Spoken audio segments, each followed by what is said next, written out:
Most of the interview में question पूछा जाता है, what is the meaning of public, static and void and main. Okay, so let's understand about it. तो सबसे पहले public का मीन समझते हैं। तो सबसे पहले ओवरऑल मेथड का मीनिंग समझते हैं। ओके, कि this is the main methods. Okay, so whenever we create any Java program, तो ये मेथड तो होता ही है उसमें। Okay, so the execution always start from this method. तो जब भी जेबीएम इसका एग्जीक्यूट करता है तो हमेशा यहाँ से ही करता है। Okay, so what is the meaning of public? तो यहाँ पे पब्लिक का मीनिंग क्या है कि this means that the method is accessible from anywhere in the program. Okay, so public means क्या होता है कि कहीं से भी वो एक्सेस कर सकते हैं अपन उसको।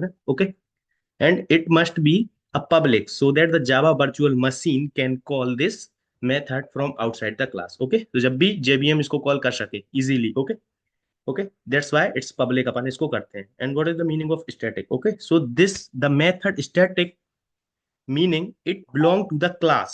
Okay, so it belong to the class that can be called without creating an object. So static का means क्या होता है कि whenever we create any static method तो उसको अपन विदाउट क्लास का ऑब्जेक्ट बिना क्रिएट किए हुए भी कॉल कर सकते हैं डायरेक्ट क्लास का नेम से। Okay, so this is by we at the static here.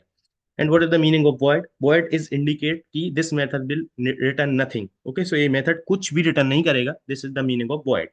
Okay, and main is just a method name. Okay, okay, so Java looks this method name main और इसको execute कर देता। Okay, and now string and args and this is the array. So this is the simple array that is used to receive a command line argument. So whenever we pass any argument in command line, so this argument will come here. Okay, and after that we can use this argument. Okay, so जब भी अपन command line से अपना program run करते हैं और अपन को कुछ argument पास करने होते हैं, सो ये वाला जो होता है ना स्ट्रिंग args, ये पिक्चर में आता है। ओके, एंड इसका यूज करके अपन एक्सेस कर सकते हैं वो आर्गुमेंट्स को। Okay, so this is the simple meaning of public static void main. Okay,